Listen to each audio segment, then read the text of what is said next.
sarvam jnana plavenai va Reginam Santarishyasi. And the translation is, even if you are considered to be the most sinful of all sinners, when you are situated on the boat of transcendental knowledge, you will be able to cross over the ocean of miseries. Purport by His Divine Grace, A.C. Bhaktivedanta Swami Prabhupada. Proper understanding of one's constitutional position in relationship to Krishna is so nice that it can at once lift one from the struggle for existence, which goes on in the ocean of nescience or ignorance. This material world is sometimes regarded as an ocean of nescience or ignorance, and sometimes as a blazing forest. In the ocean, however, expert a swimmer one may be, the struggle for existence is very severe. If someone comes forward and lifts the struggling swimmer from the ocean, he is the greatest savior.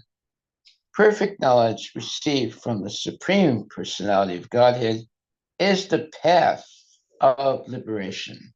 The boat of Krishna consciousness is very simple, but at the same time, the most sublime. Well, this is a very nice report. Basically, it's saying, the verse says, even if you are considered to be the most sinful of all sinners, when you are situated in the boat of transcendental knowledge, you will be able to cross over the ocean of miseries. So, therefore, obviously, Krishna consciousness is the solution to all problems of life. But you have to follow the regulative principles of Krishna consciousness. And you have to regularly chant Hare Krishna, Mahamantra. That's not asking too much from people. In fact, in more ancient times, it was much harder to become Krishna conscious. Before Brahma was able to understand Krishna consciousness, he had to meditate hundreds and thousands of years. Today, we hardly can even live maybe 80 or 90 years. So, but it's much easier today to become Krishna conscious than ever before, and that's because of the mercy of Lord Chaitanya. He's made it very, very easy. In what way? Simply chant Hare Krishna, have nice prasadam, and give up meat eating, gambling, illicit sex, intoxication, and all sinful activities. That's the key. If we give up sinful activities, then everything in Krishna consciousness is easy to follow. If we maintain bad, what you would say, or sinful activities, then it's impossible. So it is absolutely essential to give up meat eating, gambling, illicit sex, and intoxication, and other types of sinful activities. Then it is not difficult to be able to understand Krishna consciousness and attain liberation from the cycle of birth and death. And so here it says, perfect knowledge received from the Supreme Personality of Godhead is the path of liberation.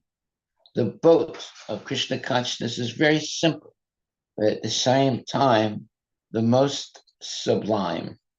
Yeah, so what Prabhupada is asking us to do is give up all sinful activities and just engage in devotional service to the Lord. And of course, chant the Hare Krishna Mahamantra, Hare Krishna, Krishna Krishna, Hare Hare, Hare Rama, Hare Rama, Rama Rama, Hare Hare, and associate with devotees. Then we will be able to easily cross over all the difficulties of material nature, and above all, it is avoiding the association of materialistic people. That is the most important thing. By associating with people who still have lusty desires and are engaged in sense gratification, you will never become a devotee. But when you give up the association of such people, then you will be recognized as a devotee, and you'll be able to make tangible spiritual advancement. Okay, so today we're in the Srimad Bhagavad Gita, chapter 4, and is it text 37? Yeah. Yatadam si samidot nir basmasat kurute rijana janagdi sarvakarmani basmasat kurute tata. As a blazing fire turns firewood to ashes, O Arjuna, so does the fire of knowledge burn to ashes all reactions to material activities. In other words, all karma. Purport by Srila Prabhupada. Perfect knowledge of self and super self and of other relation and of their relationship is compared herein to fire. This fire not only burns up all reactions to impious activities, but also all reactions to pious activities, turning them to ashes. So, in other words, this relationship of the living entity with Krishna, this is the most important relationship a human being can have. And it's compared to fire. This fire of this, being engaged in Krishna consciousness, offering service with love and devotion to Krishna and Krishna's devotees and all people. What happens? That all our karma are burnt to ashes. And why? Because we're developing real knowledge of Krishna consciousness. So perfect knowledge of self and super self and of our relationship and of their relationship is compared herein to fire. So when we associate ourselves with the super self or with Krishna, then we become purified.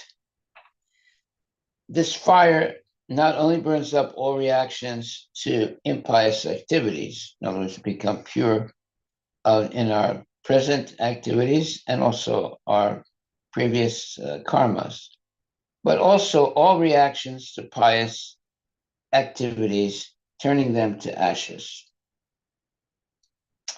There are many stages of reaction: reaction in making, reaction fructifying, reaction already achieved, and reaction a priori. A priori means before the consequence. But knowledge of the constitutional position of the living entity burns everything to ashes. When one is in complete knowledge that all reactions, both a priori, before, and a posteriori, after, are consumed. In the Vedas, Brihad Aranyaka Upanishad 4.4.22, it is stated, Ubhe Uhai Vaisa Ete Taranti Amrita sadvasaduni. One overcomes both the pious and impious reactions of work. Well, how is that? It's by engaging in devotional service with in the association of genuine devotees under the tutelage of the bona fide spiritual master or spiritual masters. That is the what you would say uh, the the bona fide way to free oneself from the cycle of birth and death.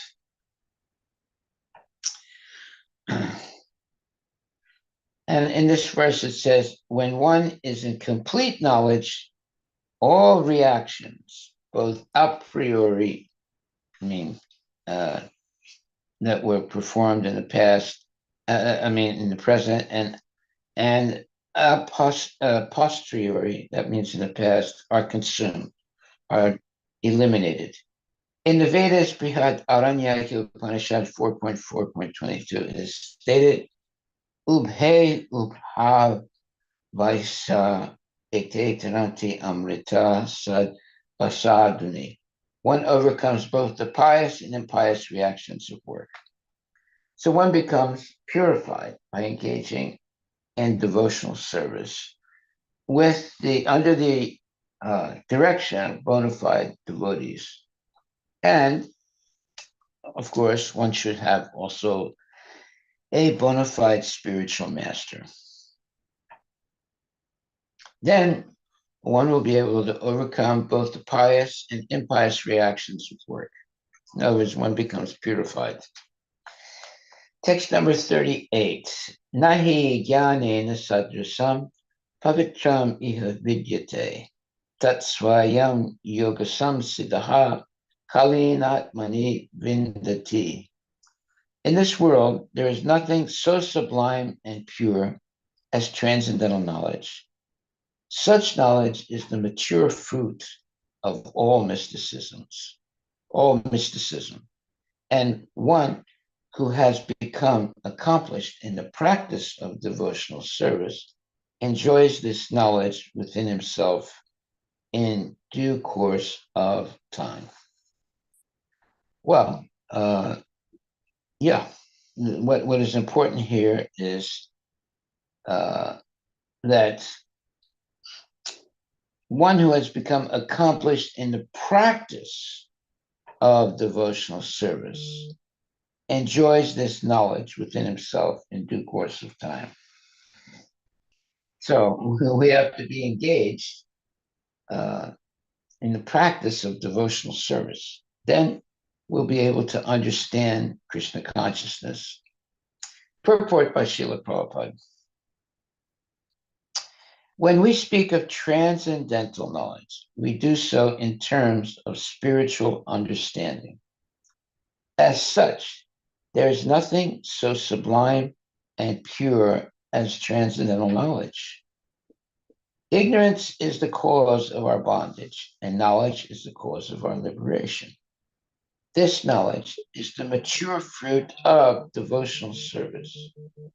And when,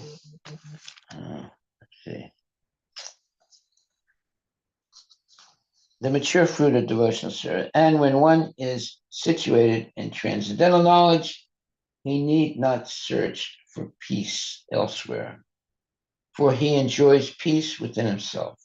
In other words, this knowledge and peace culminate in Krishna consciousness. That is the last word in the Bhagavad Gita. All right, so the mature fruit of devotional service is knowledge. And what kind of knowledge? Well, a knowledge by which we can be liberated from the cycle of birth and death. And what is that knowledge exactly? It is being engaged in the devotional service of the Lord. So once we are engaged in devotional service of the Lord, some wonderful things happen. One is that we enjoy peace within ourselves. In other words, this knowledge and peace culminate in Krishna consciousness. That is the last word in the Bhagavad Gita. In other words, this is the real benediction of Bhagavad Gita that will end up with peace and knowledge. So without peace, it's not possible to be happy. And without knowledge, it's not possible to have a spiritual life.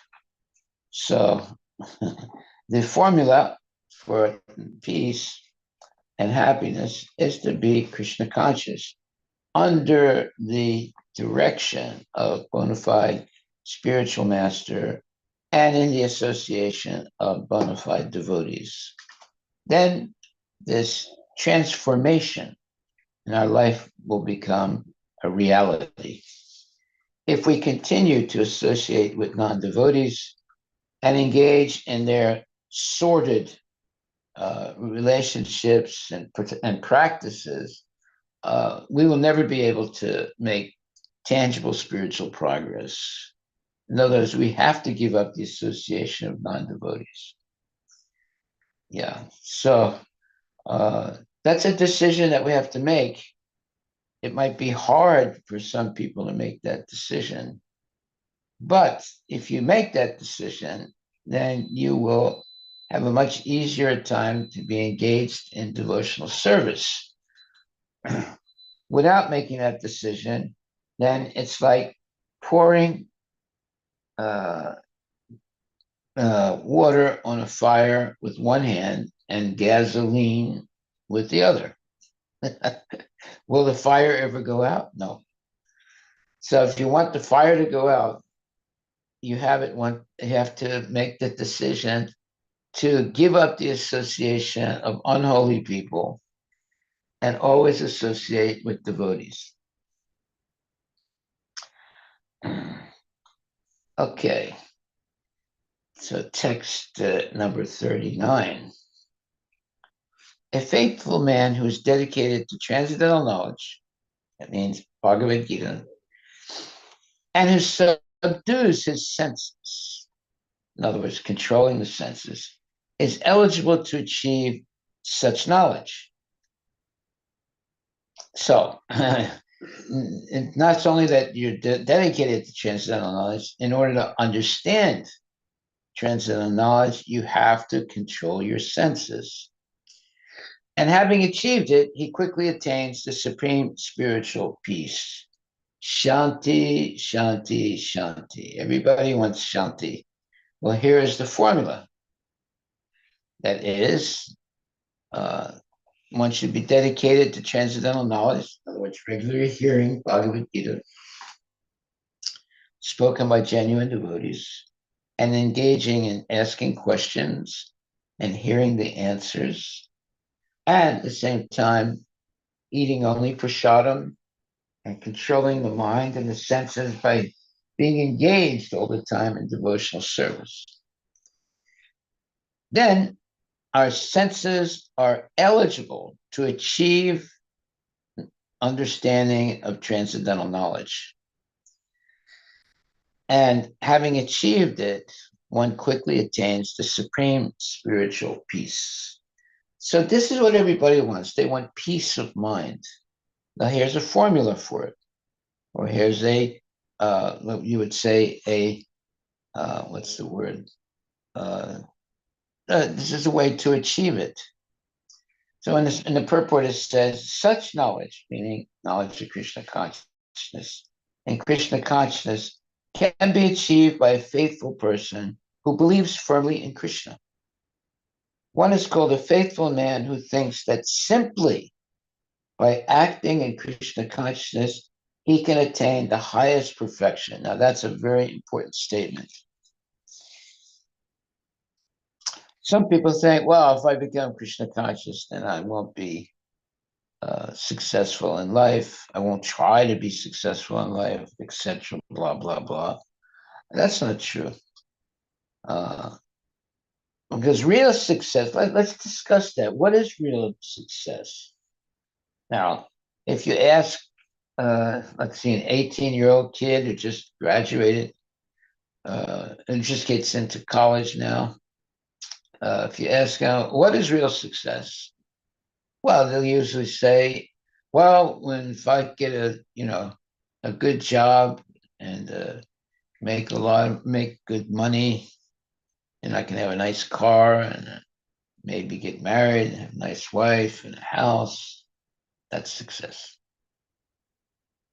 But actually, that is not success. Why? Well, it might give you some satisfaction, but it's not really success. So let's discuss what is this real success. Real success, according to Krishna consciousness, is when you develop love and devotion for Krishna and actually engage in the devotional service that shows your love and devotion for the Lord. Then the Lord takes over, meaning he will now guide you, give you knowledge, protect you, and so forth. And the proof that you have been blessed by the Lord is that you'll be able to remember Krishna at the moment of death and go back to God. That is success. It has nothing to do with how much money you have. It has nothing to do with how nice your car is, or how nice your house is, or how nice your family is. It has nothing to do with that. It has to do with your consciousness. And if your consciousness is Krishna consciousness, now you're going to have a successful life. And if your consciousness is still checkered with material desires, you're going to have a difficult time, very difficult time, getting rid of those, let's say, sordid desires and having only pure desires of worshiping the Lord, serving the Lord, helping others become devotees. It's not easy to make another person Krishna conscious. You have to spend many gallons of blood to do that. But if you're able to do that, then you're guaranteed to go back to Godhead. Right? All you have to do is just make one person genuinely Krishna conscious. Right? Now, some people can make many people Krishna conscious, like Prabhupada. Okay, that's exceptional because he's a complete pure devotee. But if we can make at least one person Krishna conscious, then our life is going to be successful. But if you can make one, then maybe you can make two. If you make two, maybe you can make four. If you make four, you might be able to make eight. So you have to start somewhere. And you start by making one person a genuine devotee. But you have to be a genuine devotee to do that. Right? So we have to get the mercy of a bona fide spiritual master and the direction from the bona fide spiritual master. And then by following strictly the principles of Krishna consciousness, you might be able to convince other people to become Krishna conscious. Right? Okay. So it says, a faithful man, that means someone who has faith in God or Krishna, who is dedicated to transcendental knowledge. He likes to hear Bhagavad Gita every day. And who subdues his senses. That means that we don't engage in sense gratification. We keep the senses involved in Krishna conscious activities. Is eligible to achieve transcendental knowledge. And having achieved it, he quickly attains the supreme spiritual peace. In other words, shanti. Many people in this world, they want shanti. They want peace of mind. You can't if your mind is disturbed all the time, you can't really have any peace. So therefore, how do you attain real peace? Oh, well, it's by uh, engaging in Krishna consciousness and gradually hearing on a regular basis transcendental knowledge and uh, controlling your mind and senses through devotional and association of devotees, and eventually taking initiation and following the good instructions of a bona fide guru. So then you will quickly attain the supreme spiritual peace. The supreme spiritual peace. So in the purport, it says, such knowledge, meaning the knowledge of how to attain supreme spiritual peace in Krishna consciousness, can be achieved by a faithful person who believes firmly in Krishna. One is called a faithful person, man who thinks that simply by acting in Krishna consciousness, he can attain the highest perfection. This faith is attained by the discharge of devotional service and by chanting Hare Krishna, Krishna Krishna, Hare Hare, Hare Rama, Rama Rama, Hare Hare, which cleanses one's heart of all material dirt. Over and above this, one should control the senses. A person who is faithful to Krishna and who controls the senses can easily attain perfection in the knowledge of Krishna consciousness without delay. Well, there it is. That's the formula. If you understand this one verse and the purport, you will be very easily, successful in Krishna consciousness. The main point is that if we have faith that simply by acting in Krishna consciousness, one can attain the highest perfection of life.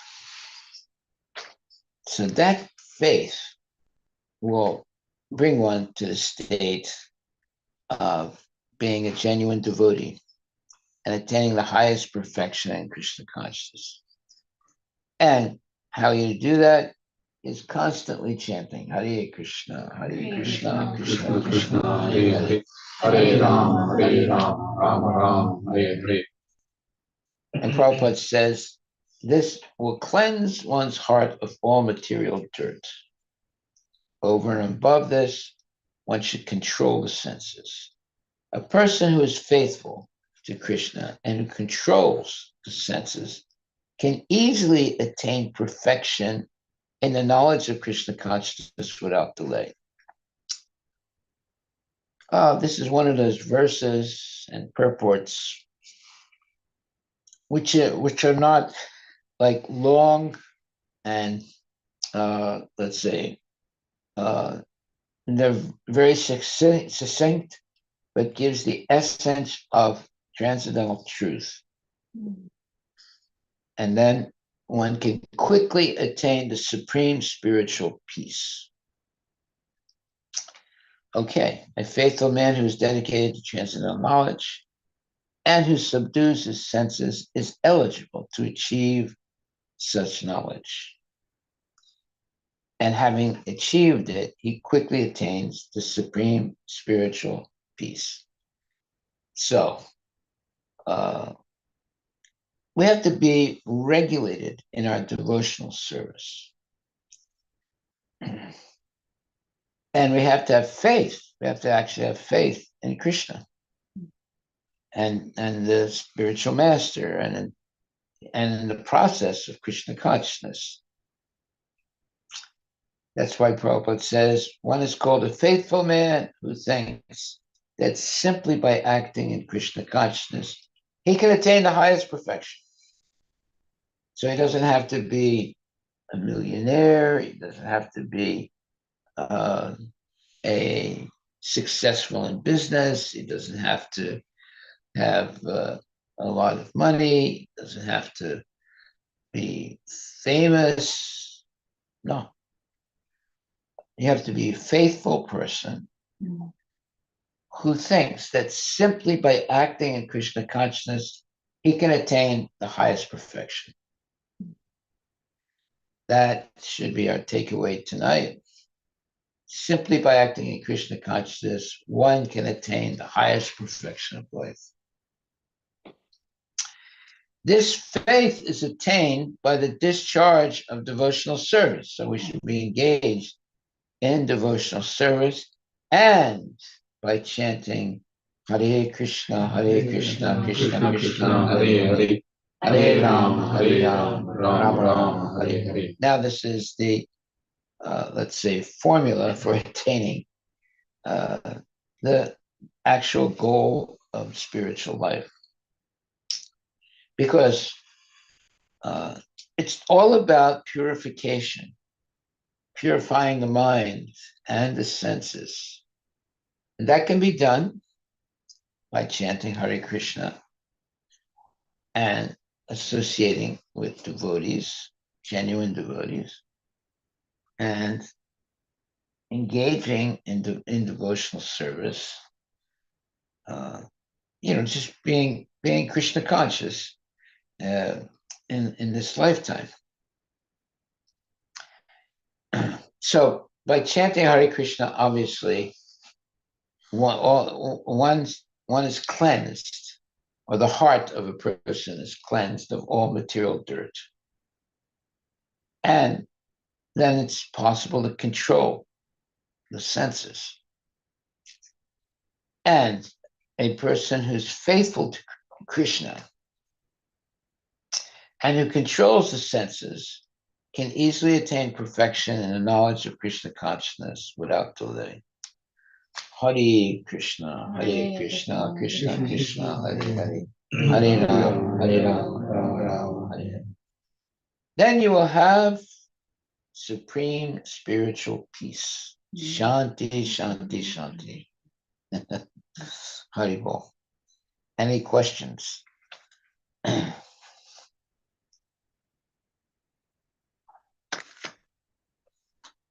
Any questions from our outside audience? Any questions online? So this verse seems to indicate that somewhat like the devotional service will lead to the knowledge, which it does. And that's probably some people read that and then say, okay, if I get the knowledge, then I don't need the devotional service anymore. Which idiot says that? We have some people that interpret that way, and they're following, because they think that the knowledge is all that they need, unfortunately. Well, then they're not really making a spiritual advancement. They're just staying completely a victim of Maya. They're not able to control their mind and senses, and they take everything very lightly. They're not serious. Krishna consciousness is very serious. You have to be very, very serious about practicing Krishna consciousness every day. Mm-hmm. It's not, just on the weekend. Yeah. So you have to put it frankly, you can't fake your way to Krishna consciousness. Mm-hmm. You have to actually make serious decisions in your life, and you have to be able to engage in regulated devotional service in the association of devotees. Otherwise, if you say, well, no, I'll meditate by myself. No, it's not going to work. This, silent meditation or avoiding the association of devotees is not going to be helpful for making devotions, advancement. It's in the association of genuine devotees that one can make tangible spiritual advancement.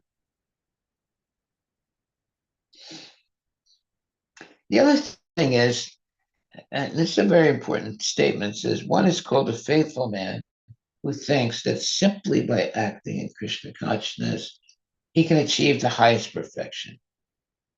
This faith is attained by discharge of the devotional service and by chanting Hare Krishna, Krishna, Krishna Krishna, Hare Hare Hare, Hare.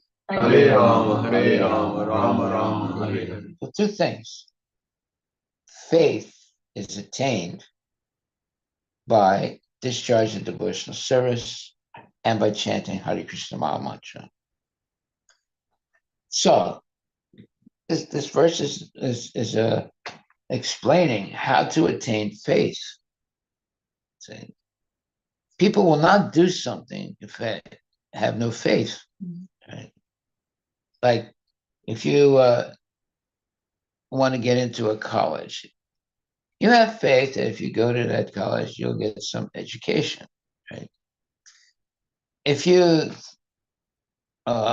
find out that you will not achieve your goal of being educated in a certain college or a school, then you would quit right away and go somewhere else. So everything begins by faith. Knowledge, well, just like you have faith when you get into an airline or airplane, you have faith that it's going to reach its destination safely. Otherwise, you would never get into that plane, right? You don't get into that plane thinking, well, it's going to crash, right? And if the ticket agent tells you, don't take this flight, this plane is going to crash, would you buy the ticket? No. So everything begins from faith, right? Faith is first, and then later there's knowledge. It's not that knowledge is first and then there's faith. It's the opposite. You have to have faith. So all these people don't have faith that don't have faith in God. Well, they're never going to, understand what they're really supposed to do in life. So developing faith, that is the real, let's say, effort that we have to make, and not just faith, but faith in Krishna. Then we can make tangible advancement in spiritual life.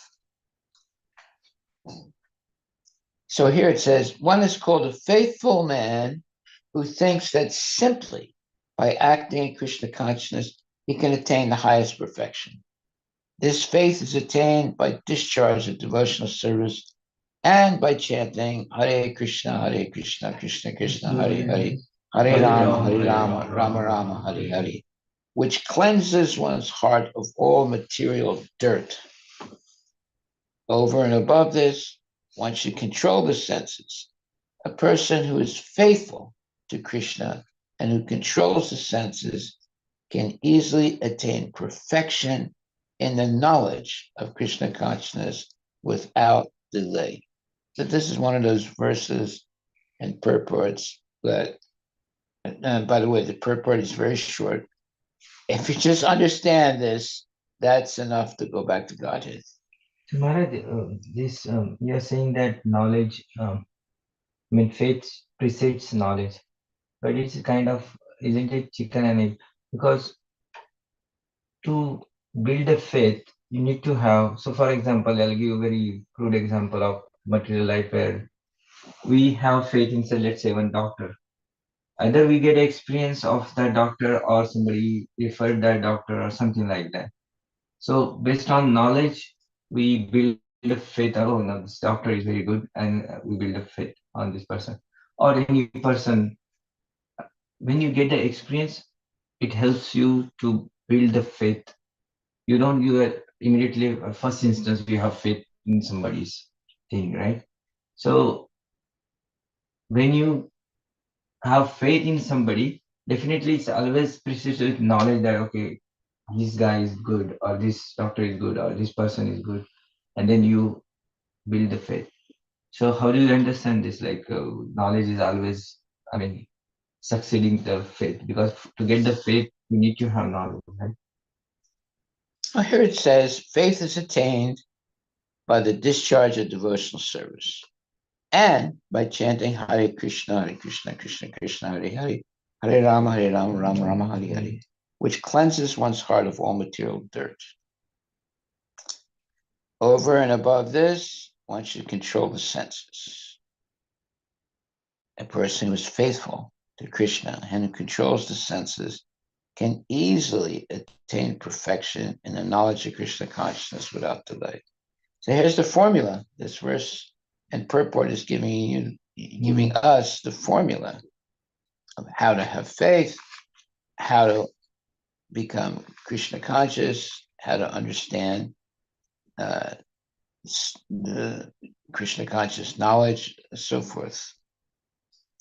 So it says, faith is attained by the discharge of devotional service and by chanting Hare Krishna. Over and above this, one should control the senses. So a person who's faithful to Krishna and who controls the senses can easily attain perfection in the knowledge of Krishna consciousness without delay. So there's three things. You engage in devotional service by chanting Hare Krishna. You control the senses. And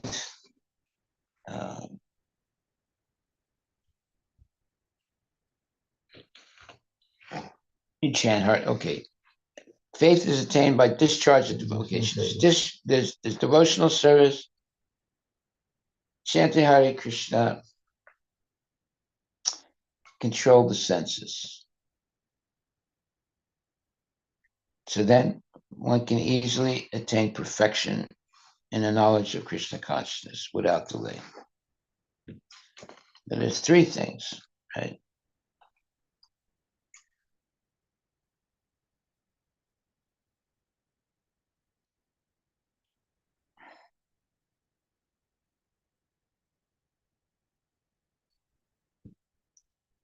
So how do you have faith? Engage in devotional service, chant Hare Krishna, and control the senses. Three things. Chant Hare Krishna, and control the senses, and be engaged in devotional service. There you are. You see how, Prabhupada breaks everything down to the actual most important, let's say, knowledge. So if you do these three things, you'll develop faith and you will go back to Godhead. So chant Hare Krishna and act in Krishna consciousness and control the senses.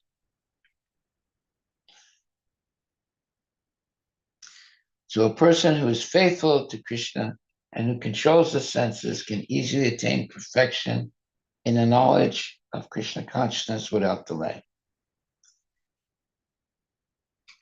So, this is one of those verses and one of those purports that gives you the full panorama of how to become perfect in Krishna consciousness, just in a few words. This is real, what you would call literature. I mean, if you really read, you go to the library and you buy, and you get the book Huckleberry Finn, and you read the whole book. It's not going to give you knowledge like this. Right? Huckleberry Finn used to be recommended, or no, it's been mandated. You have to read it as a book, and then they stopped it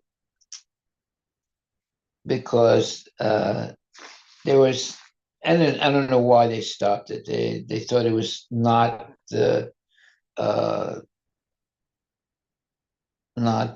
suitable for young boys and girls to read the book Huckleberry Finn. Although it's an interesting book, right? But I can understand why, from the point of view of Krishna, it's a waste of time to read that book. But it used to be, recommended reading in school. But it was a nonsense. It was a nonsense book. There's nothing really Krishna conscious in that book. But it used to be recommended reading in high school. So, how to develop faith? That's what's being explained in this verse. So that means this is a very important verse and purport. So, this faith is attained by discharge of devotional service and by chanting Hare Krishna mantra. And above this, control the senses. A person who's faithful to Krishna and who controls the senses can easily attain perfection in the knowledge of Krishna consciousness. So, engage in devotional service, chant Hare Krishna, control the senses.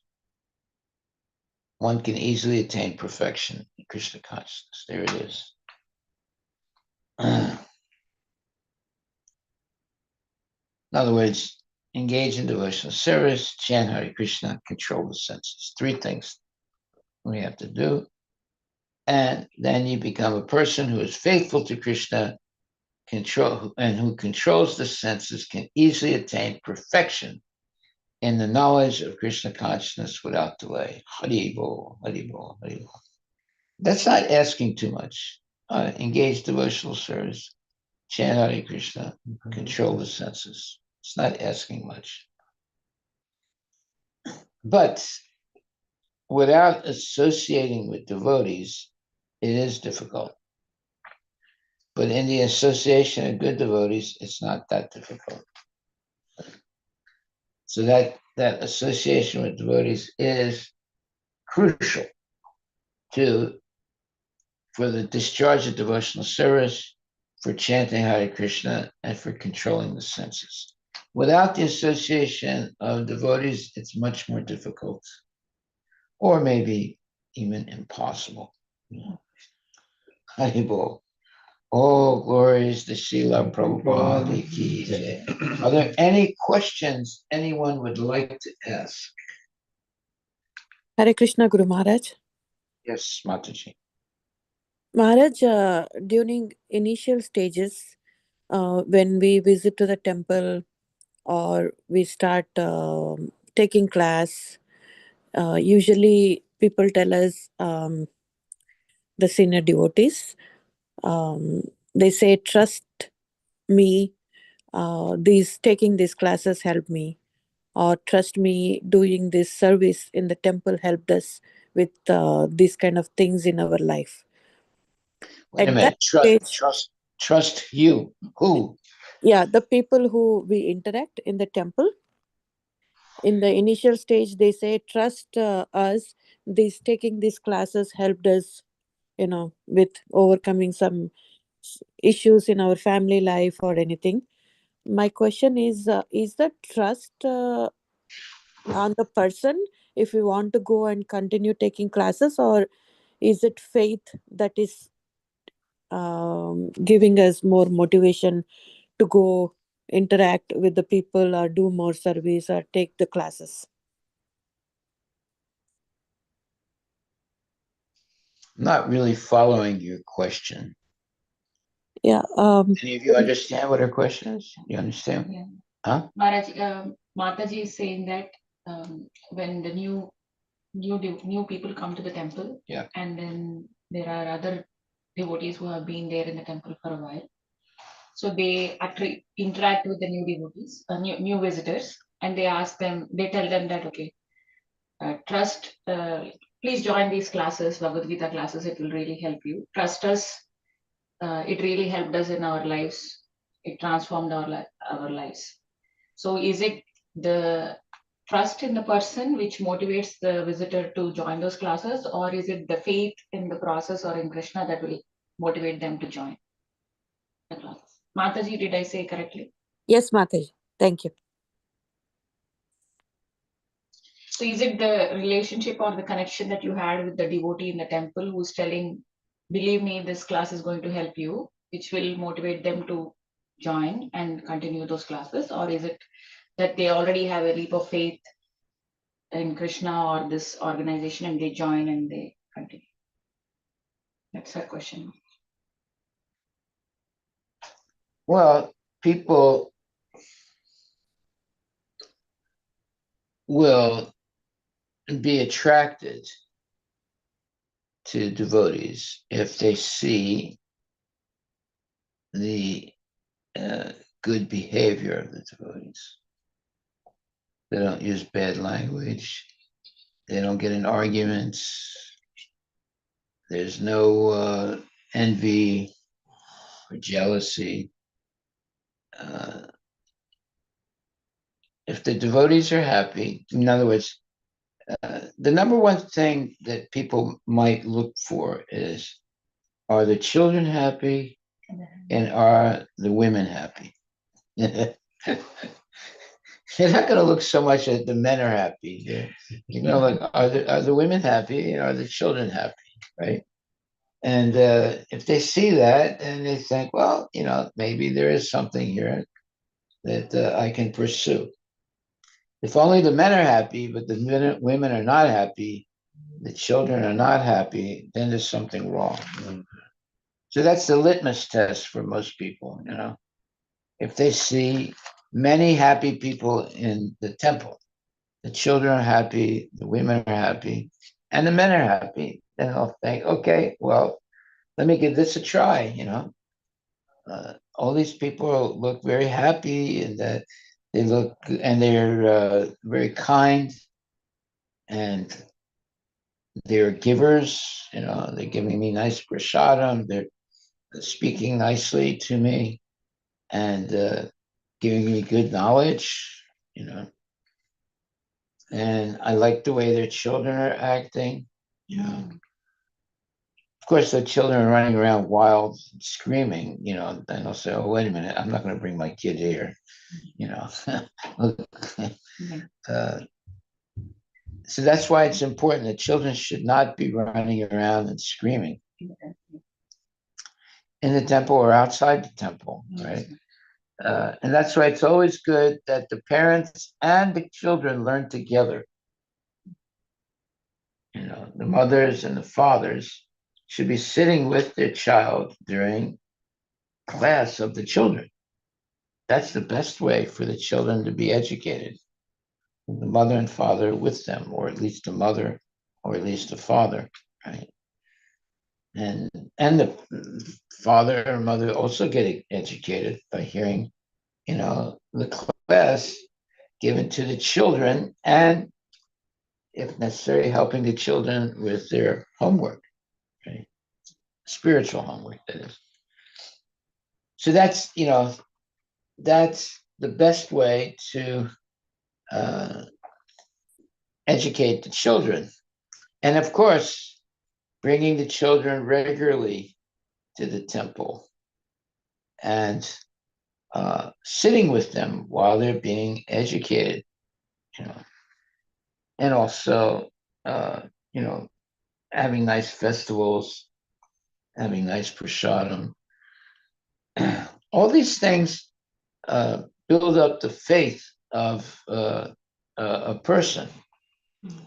So then when a new person comes and sees happy women, happy children, happy men, everything is clean, organized, and very nice teaching, they'll say, "Oh, well, okay, I think I'll join these people. They look happy."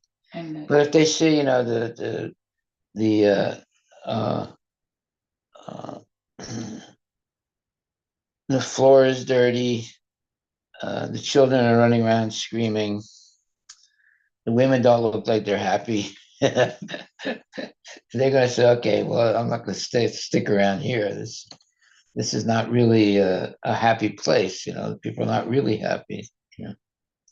So they'll see things. I remember one time a lady came to the temple and she saw that the curtains that we had that were covering the windows were dirty. She said, "Oh my God, they have these dirty curtains. curtains, And in her house, the curtains are really clean.